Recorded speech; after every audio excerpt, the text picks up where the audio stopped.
Ok, então, hoje eu estava vindo para a igreja e eu tive que esperar uma procissão passar na rua lá de casa, perto de casa, né? Porque estava todo mundo carregando ramos. Ramos.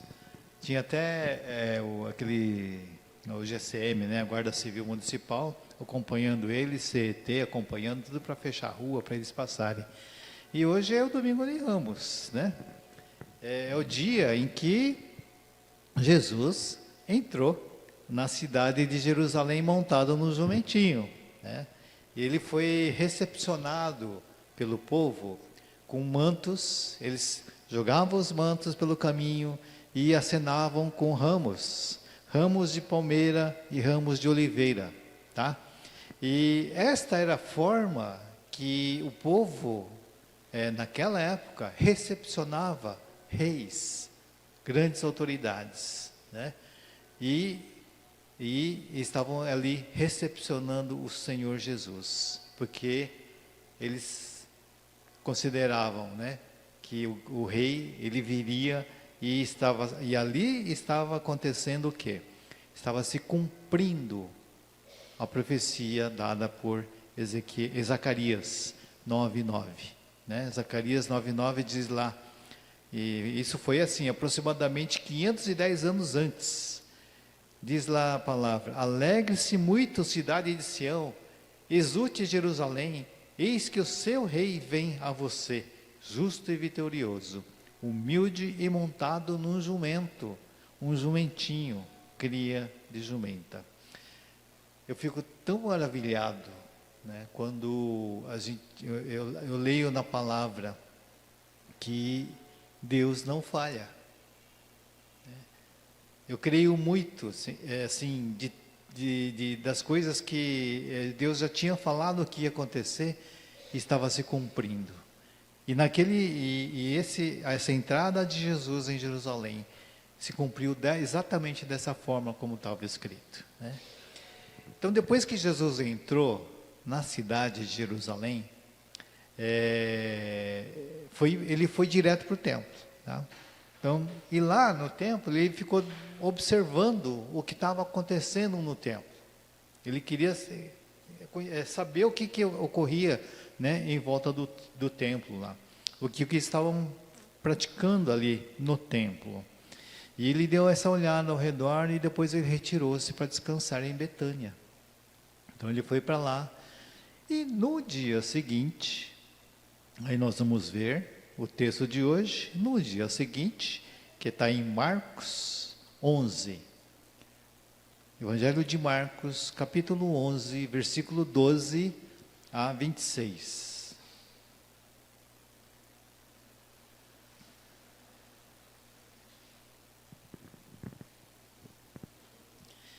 A palavra diz assim: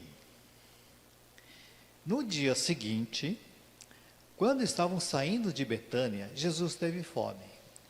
Vendo à distância uma figueira com folhas, foi ver se encontraria nela algum fruto.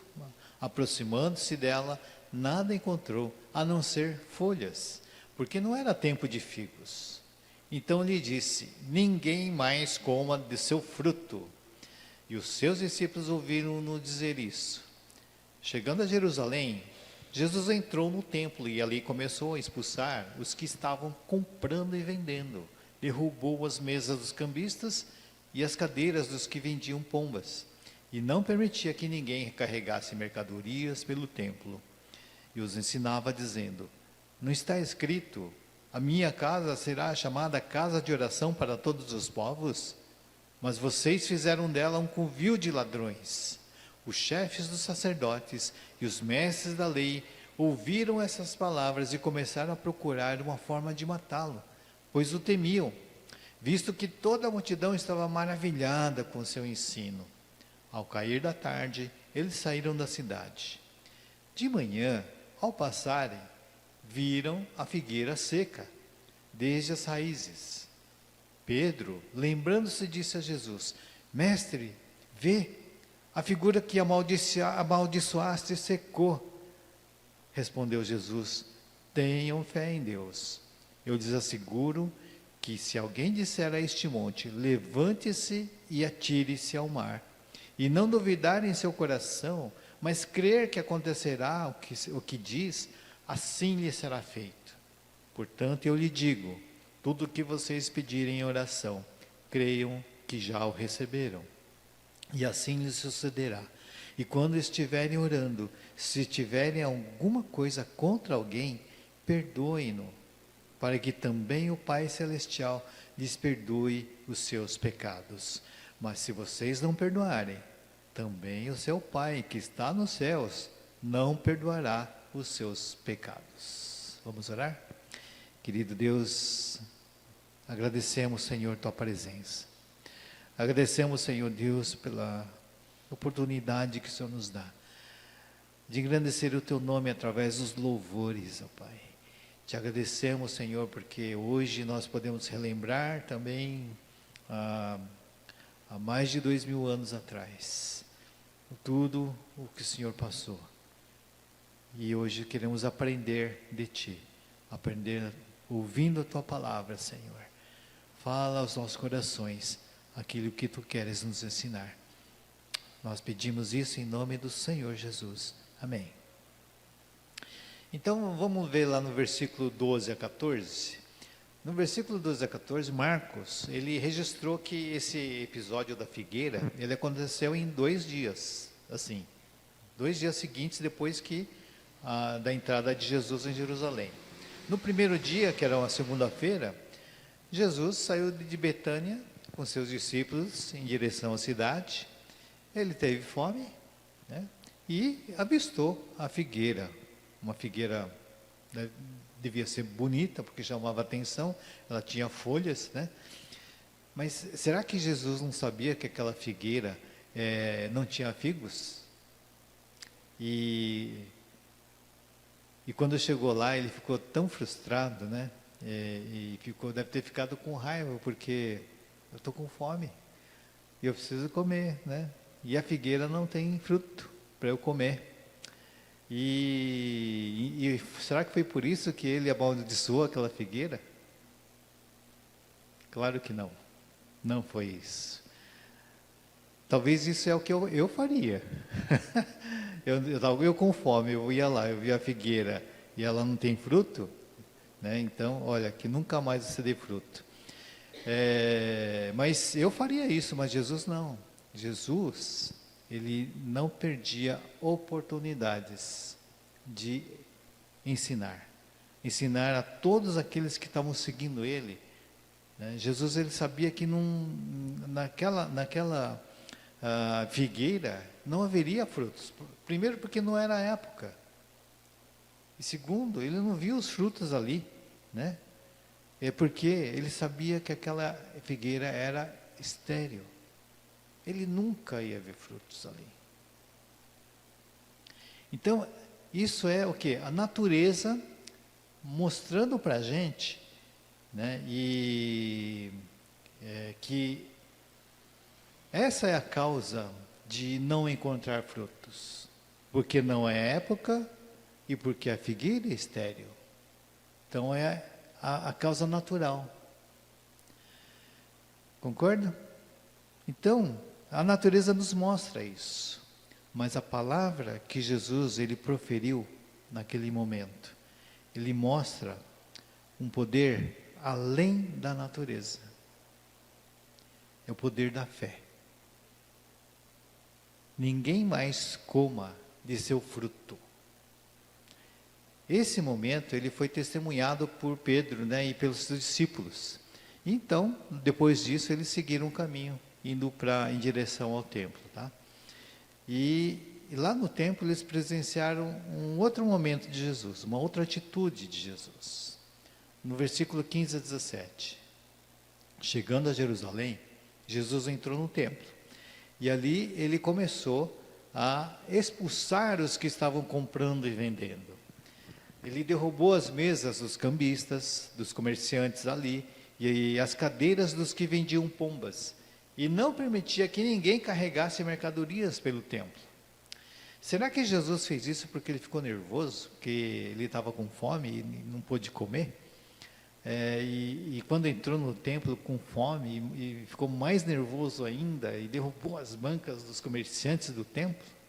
Não, Jesus também não faria isso. Lembra que logo depois que Jesus entrou na cidade, ele passou pelo templo e observou tudo o que estava acontecendo ali ao redor. E então, logo depois disso, ele retirou-se para Betânia.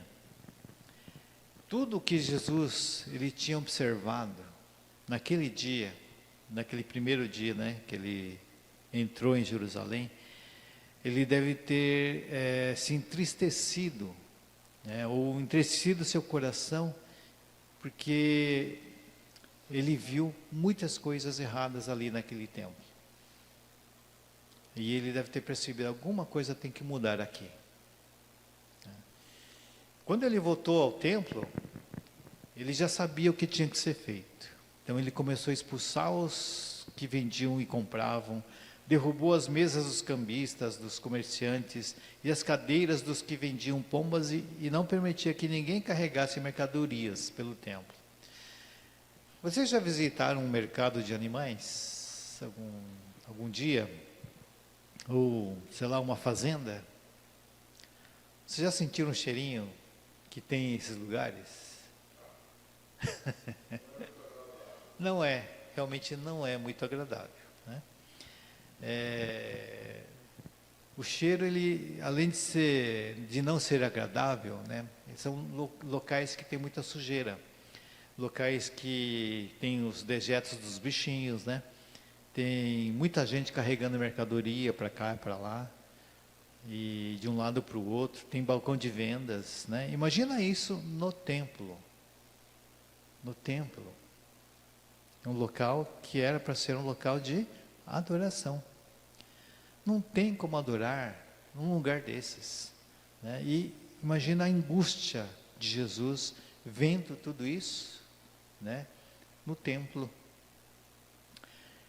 E lá no versículo 17 diz lá, e os ensinava dizendo, não está escrito que a minha casa será chamada casa de oração para todos os povos? Há um ensinamento importante aqui. Um ensinamento que Jesus nos passa aqui. É necessário lembrar que o coração, o nosso coração, o coração do crente, ele é templo de Deus. E esse lugar, ele também pode ser tomado por essas coisas, pela maldade, pode ser tomado por distrações, pode ser tomado por pensamentos ruins, por um foco no dinheiro, por muitas coisas que tira a gente da adoração a Deus. E ele nos impede de continuarmos no nosso amadurecimento espiritual. Jesus, ele veio, assim como no templo, ele veio para endireitar os nossos corações, para purificar o templo de Deus. Para quê? Para que haja adoração. Haja adoração em nós, a partir de nós. Né? Estaríamos a gente disposto a deixar Jesus tirar do nosso coração tudo que impede essa adoração a Deus? No versículo 18 e 19, os chefes dos sacerdotes e os mestres da lei ouviram essas palavras e começaram a procurar uma forma de matá-lo, pois o temiam, visto que toda a multidão estava maravilhada com seu ensino. Ao cair da tarde, eles saíram da cidade. Eles eram autoridade religiosa naquela época, né? Não somente religiosa, eles eram autoridade política também, naquela época, né? E eles perceberam que o poder de influência, o poder de Jesus, né, ele estava ameaçando os seus ensinamentos. Então, perceberam que isso aí, Jesus era uma ameaça para eles, tá? E por isso eles queriam matá-lo. Bom, eu fiquei até refletindo nisso, mas quanta semelhança com os dias de hoje, né? Até hoje é assim. Versículo 20 a 24, diz lá: de manhã, ao passarem, viram a figueira seca desde as raízes. Pedro, lembrando-se, disse a Jesus: Mestre, vê, a figueira que amaldiçoaste secou. Respondeu Jesus: tenham fé em Deus. Eu lhes asseguro que se alguém disser a este monte, levante-se e atire-se ao mar, e não duvidar em seu coração, mas crer que acontecerá o que diz, assim lhe será feito. Portanto, eu lhes digo, tudo o que vocês pedirem em oração, creiam que já o receberam, e assim lhes sucederá. Era terça-feira. Pedro, ele testemunhou, né? Testemunhou Jesus amaldiçoando aquela figueira, que nunca mais dê fruto dessa figueira. Ninguém coma dessa figueira, né? E isso aconteceu no dia anterior. E Pedro notou que tinha secado da raiz até os ramos, né? Aqui nós podemos ver, Jesus usou isso como uma base de um ensinamento espiritual para nós. O Pedro, ele tinha que notar essa figueira seca. Para quê? Para evidenciar o poder da fé que Jesus estava ensinando aos discípulos. Então, o fato da figueira, de Jesus não encontrar fruto nela, de amaldiçoar, e no dia seguinte, Pedro, ele chamou atenção para aquela figueira que secou totalmente, tinha um propósito de nos ensinar. Então, a figueira, Pedro, ele tinha que notar essa figueira para quê então? Para evidenciar o poder da fé que Jesus estava ensinando aos discípulos. A figueira tinha folhas e parecia que ia dar fruto no seu tempo, mas ela era estéril. Israel também parecia um povo, um país promissor, um reino promissor, como essa figueira. Mas não deu fruto certo quando chegou o Messias. Eles não o reconheceram. A religião naquela época não produziu fruto. Por isso, Jesus classificava essas autoridades como hipócritas, falsos. Jesus ensina aqui como a fé ela pode ser poderosa. Com uma simples palavra, Jesus ele exerceu o poder que ressecou aquela figueira, né? É como se Jesus dissesse que qualquer problema que a gente enfrentar, mesmo que pareça impossível, ele pode ser solucionado. A gente pode interpretar esse monte que Jesus menciona aqui, que se atira ao mar, né, como obstáculos gigantes que a gente encontra na nossa jornada espiritual, né? A fé não é somente acreditar que Deus pode tudo. Todos acreditam que Deus pode tudo. Você pode ver com qualquer pessoa, por aí você fala, você pergunta, ela vai, não, Deus pode tudo. Só que é muito cômodo dizer isso. A fé é uma força viva que vem de Deus. A fé de Jesus era a confiança no governo de Deus, no poder de Deus. Essa é a fé de Jesus, confiança na bondade de Deus e obediência à vontade de Deus. Tem uma autora de um livro que se chama Testemunhas para a Verdade, ela comenta o seguinte: a fé não é crença. Estranho, né? A fé não é crença. A crença, porque a crença é passiva. Você crê e pronto. A fé, ela é ativa. É a visão que passa inevitavelmente a ação. Essa foi as palavras dessa autora. Há uma passagem que ilustra e detalha essa fé ativa. E essa passagem está em Hebreus 11. Não dá para falar em fé ativa sem ler Hebreus 11. Né? Lá em Hebreus 11 diz assim: ora, a fé é a certeza daquilo que esperamos e a prova das coisas que não vemos. Pois foi por meio dela que os antigos receberam um bom testemunho. Pela fé, entendemos que o universo foi formado pela palavra de Deus, de modo que aquilo que se vê não foi feito do que é visível. Pela fé, Abel ofereceu a Deus um sacrifício superior ao de Caim. Pela fé, ele foi reconhecido como justo, quando Deus aprovou as suas ofertas. Embora esteja morto, por meio da fé ainda fala. Pela fé, Enoque foi arrebatado, de modo que não experimentou a morte, e já não foi encontrado, porque Deus o havia arrebatado, pois antes de ser arrebatado recebeu testemunho de que tinha agradado a Deus.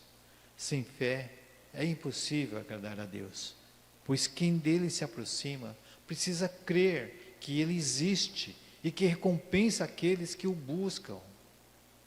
Pela fé, Noé, quando foi avisado a respeito de coisas que ainda não se viam, movido por santo temor, ele construiu uma arca para salvar sua família. Por meio da fé, ele condenou o mundo e tornou-se herdeiro da justiça que é segundo a fé. Pela fé, Abraão, quando chamado, obedeceu e dirigiu-se a um lugar que mais tarde receberia como herança, embora não soubesse para onde estava indo. Pela fé, peregrinou na terra prometida como se estivesse em terra estranha. Viviam em tendas, bem como Isaac e Jacó, co-herdeiros da mesma promessa. Pois ele esperava a cidade que tem alicerces, cujo arquiteto e edificador é Deus. Pela fé, Abraão e também a própria Sara, apesar de estéril e avançada em idade, recebeu poder para gerar um filho, e porque considerou fiel aquele que lhe havia feito a promessa. Assim, daquele homem, já sem vitalidade, originaram-se descendentes tão numerosos como as estrelas do céu, e tão incontáveis como a areia da praia do mar. Todos estes viveram pela fé, e morreram sem receber o que tinha sido prometido. Viram-no de longe, e de longe o saudaram, reconhecendo que eram estrangeiros e peregrinos na terra.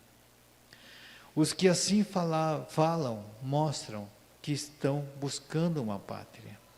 Se estivessem pensando naquela de onde saíram, teriam oportunidade de voltar. Em vez disso, esperavam eles uma pátria melhor, isto é, a pátria celestial. Por essa razão, Deus não se envergonha de ser chamado o Deus deles, e lhes preparou uma cidade. Pela fé, Abraão, quando Deus o pôs à prova, ofereceu Isaque como sacrifício. Aquele que havia recebido as promessas estava a ponto de sacrificar seu único filho. Embora Deus lhe tivesse dito, por meio de Isaque, a sua descendência será considerada. Abraão levou em conta que Deus pode ressuscitar os mortos e figuradamente recebeu Isaque de volta dentre os mortos. Pela fé, Isaque abençoou Jacó e Esaú com respeito ao futuro deles. Pela fé, Jacó, à beira da morte, abençoou cada um dos filhos de José e adorou a Deus, apoiado na extremidade do seu bordão. Pela fé, José, no fim da vida, fez menção do êxodo dos israelitas do Egito e deu instruções acerca de seus próprios ossos. Pela fé, Moisés, recém-nascido, foi escondido durante 3 meses por seus pais, pois estes viram que ele não era uma criança comum, e não temeram o decreto do rei. Pela fé, Moisés, já adulto, recusou ser chamado filho da filha do faraó, preferindo ser maltratado com o povo de Deus e desfrutar dos prazeres do pecado durante algum tempo. Por amor de Cristo, considerou sua desonra uma riqueza maior do que os tesouros do Egito, porque contemplava a sua recompensa. Pela fé, saiu do Egito, não temendo a ira do rei, e perseverou porque via aquele que é invisível. Pela fé, celebrou a Páscoa e fez a aspersão do sangue, para que o destruidor não tocasse os filhos mais velhos dos israelitas. Pela fé, o povo atravessou o Mar Vermelho como em terra seca, mas quando os egípcios tentaram fazê-lo, morreram afogados. Pela fé, caíram os muros de Jericó, depois de serem rodeados durante 7 dias. Pela fé, a prostituta Raabe, por ter acolhido os espiões, não foi morta com os que haviam sido desobedientes. Que mais direi? Não tenho tempo para falar de Gideão, Baraque, Sansão, Jefté, Davi, Samuel e os profetas, os quais pela fé conquistaram reinos, praticaram a justiça, alcançaram o cumprimento de promessas, fecharam a boca de leões, apagaram o poder do fogo e escaparam do fio da espada. Da fraqueza tiraram força, tornaram-se poderosos na batalha e puseram em fuga exércitos estrangeiros. Houve mulheres que, pela ressurreição, tiveram de volta os seus mortos. Uns foram torturados e recusaram ser libertados, para poderem alcançar uma ressurreição superior. Outros enfrentaram zombaria e açoites. Outros ainda foram acorrentados e colocados na prisão, apedrejados, cerrados ao meio, postos à prova, mortos ao fio da espada. Andaram errantes, vestidos de pele de ovelhas e de cabras, necessitados, afligidos e maltratados. O mundo não era digno deles. Vagaram pelos desertos e montes, pelas cavernas e grutas. Todos estes receberam um bom testemunho por meio da fé. No entanto, nenhum deles recebeu o que havia sido prometido. Deus havia planejado algo melhor para nós, para que conosco fossem eles aperfeiçoados. Amém. É a palavra de Deus, a palavra do Senhor para nós. Irmãos, é essa fé que opera enquanto nós oramos. Lá no versículo 25, 26, continuando e finalizando. E quando estiverem orando, se tiverem alguma coisa contra alguém, perdoem-no, para que também o Pai Celestial lhes perdoe os seus pecados. Mas se vocês não perdoarem, também o seu Pai que está nos céus não vai perdoar os seus pecados. É interessante aqui que Jesus ele fala sobre perdoar alguém se tivermos alguma coisa contra ela. Mas esses versículos, eles não estão aqui soltos. Estão intimamente ligados, não está fora de contexto. Nada que é espiritual está aqui por acaso. O problema é que o espírito de ódio que muitas vezes toma conta de nós e a nossa incapacidade de perdoar as pessoas, ele impede o nosso crescimento espiritual. Ele anula a nossa oração. Se a gente ora a Deus com ódio no coração, porque ódio para alguém, essa oração é nula. Ela não vai chegar a Deus. Se eu me recusar a perdoar, isso é uma forma de ódio. E eu não vou ser perdoado pelo Pai. E Ele não vai ouvir a minha oração. A fé simplesmente opera em nós o perdão. Porque é uma fé ativa. Ele opera o perdão na gente. Ele nos faz perdoar. Perdoar os outros é uma evidência da nossa fé. O John Wesley, certa vez ele ouviu de um general um general com nome lá, muito, bem difícil, Oglethorpe, nome do general. O general, ele falou assim: eu nunca perdoo. Batendo no peito, eu nunca perdoo. Aí o Wesley falou para ele: então, Senhor, espero que o Senhor nunca peque. O orgulho desse general se sobressai. E o Wesley dá essa resposta: espero que você nunca peque. Queridos, concluindo então, ontem a gente teve mais um encontro do Alfa, né? Aí eu ouvi uma frase muito legal no Alfa: a fé não é um salto no escuro, mas é um passo baseado em evidências. A fé, ele vem pelo ouvir, e ouvir a palavra de Deus, né? Não somente ouvir, mas colocá-la em prática. Ilustrando, ontem a gente estava preparando aqui a exposição, né, dos produtos, né, do Fios de Esperança, do projeto Fios de Esperança. A gente ia montar lá atrás, no final do salão ali, lá atrás, né. E aí a pastora teve uma ideia, né, de colocar a mesa, aquela mesa enorme que tem lá no fundo do salão. Teve a ideia de pegar aquela mesa e colocar lá na frente, né, da escada, né, para expor os produtos, né. É legal, né, o pessoal entra e já vê os produtos ali, né. Mas que mulher de fé. E eu pensei assim: que mulher de fé. Como é que vai colocar aquela mesona aqui nesse espacinho? Não tem como. Aí eu...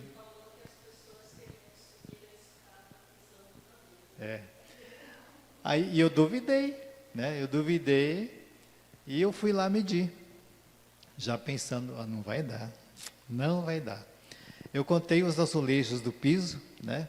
Contei lá 7 para cá, 3, 5 aqui, tal, não sei o que. Aí eu fui lá para debaixo da mesa, olhei debaixo da mesa, 7 para cá, 5 aqui, não vai dar. De jeito nenhum que essa mesa vai caber ali, né? E eu concluí então que a mesa não ia caber. Se colocar a mesa lá, vai fechar a entrada da escada, né? Até eu comentei isso, né? Enquanto eu fazia esse raciocínio todo, né, eu estava guardando aqui, vindo aqui, subindo para guardar o notebook, né, e o projetor que nós usamos para o curso Alfa. Mas aí, né, enquanto eu fazia isso, eu ficava lá pensando: não vai caber. Voltando, descendo a escada, eu ouvi, né, os meninos já estavam carregando a mesa, o Josué e o Harrison, né? Estava caindo a mesa com orientação da pastora Esther, né? E para minha surpresa, quando eu desci as escadas, a mesa estava lá. E eu passei na frente da escada, eu saí tranquilo, né? Sem problema. Pois é, se eu duvidar, nada vai acontecer. Mas se Deus me der a visão e a minha fé em Deus, que ela é ativa, me vou mover em direção a essa visão, o monte se atira ao mar. O Senhor, Ele nos apresenta grandes oportunidades para a gente colocar em prática essa fé ativa. A gente tem enfermos hoje. Nós temos a Nilza. A Nilza está hospitalizada, está em Osasco. Ela está sendo medicada ali, né? Temos a Keiliane. A Keiliane, ela cortou a mão com o vidro e corre o risco de perder o polegar. Está lá também para fazer cirurgia. Temos a Vani, né? A Vani há um tempo não aparece na igreja, né? Está doente. O meu sobrinho, né? Para surpresa nossa, a gente foi visitar a Nilza e voltando da visita a Nilza, o meu sobrinho, ele estava hospitalizado. no pronto-socorro, e a gente foi lá correndo para socorrê-lo, para acompanhá-lo, né? E demais irmãos que estão na lista de oração. Toda semana eu mando uma lista de oração, para nós estarmos orando, em jejum. Nós também temos uma visão dada por Deus à nossa igreja. Uma classes cheias de crianças e adolescentes, né? Vocês conseguem enxergar essa visão? Conseguem ver essas crianças aqui nas classes? A nossa fé, ela nos faz crer que já recebemos essa bênção e nos move em direção a ela. Os professores estão sendo preparados, né? O Ministério de Louvor já está pensando em músicas para as crianças, né? As classes já estão preparadas. Qual que é o próximo passo? O que falta? Algumas podem pensar assim, faltam as crianças. É verdade. Cadê as crianças? Faltam as crianças, né?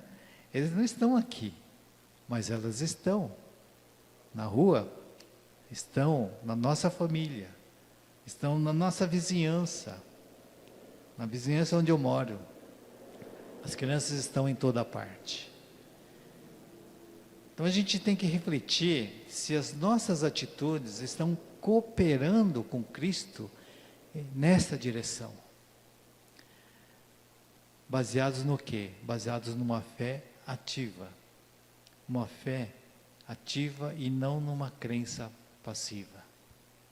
Eu posso acreditar que isso vai acontecer, mas somente acreditar não resolve nada, não muda nada. Mas se colocarmos em fé, em prática essa fé que é ativa, aí sim, não vai ser eu, mas o Senhor vai usar a nós para realizar a sua obra. Me vem à mente um versículo que está em Mateus 19, diz lá: deixe vir a mim as crianças e não as impeçam, pois o reino dos céus pertence aos que são semelhantes a elas.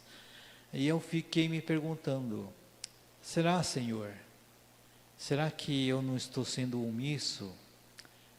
Seja na fé, seja na visão, seja na oração, ou em trazer as crianças para a igreja. E essa simples omissão, isso não seria impedir as crianças de virem até Jesus? Eu queria encerrar com um versículo que está lá em Tiago 2, 17 e 18, que diz: de que adianta, meus irmãos, alguém dizer que tem fé, se não tem obras? Acaso a fé pode salvá-lo? Se o irmão ou irmã estiver necessitando de roupas e do alimento de cada dia, um de vocês lhe disser: vá em paz, aqueça-se, alimente-se até satisfazer-se, sem porém lhe dar nada, de que adianta isso? Assim também a fé, por si só, se não for acompanhada de obras, está morta. Mas alguém vai dizer: você tem fé, eu tenho obras. Mostre-me a sua fé sem obras, e eu lhe mostrarei a minha fé pelas obras. Vamos orar? Querido Deus, lemos a tua palavra densamente, uma palavra intensamente e também em grande quantidade. E sabemos que a fé vem pelo ouvir a tua palavra. Senhor, que os nossos corações estejam abertos para praticar o que nós ouvimos de ti. Entender esta fé que é ativa, que muitas vezes nós confundimos com essa crença que é passiva. Nós cremos, mas achando que os outros vão fazer, achando que o Senhor vai fazer as coisas, e não nos colocamos numa fé real, que é a nossa entrega a Ti, para que o Senhor governe em nossa vida. Ó Deus, nós pedimos que o Senhor abençoe a Tua igreja, que o Senhor use cada um de nós, que o Senhor nos sensibilize a perceber as necessidades dessas crianças de serem guiadas ao Senhor Jesus, de serem levadas ao Senhor Jesus. Ó Pai, usa nossas vidas, ó Deus, usa a Tua igreja. Nós oramos em nome do Senhor Jesus. Amém.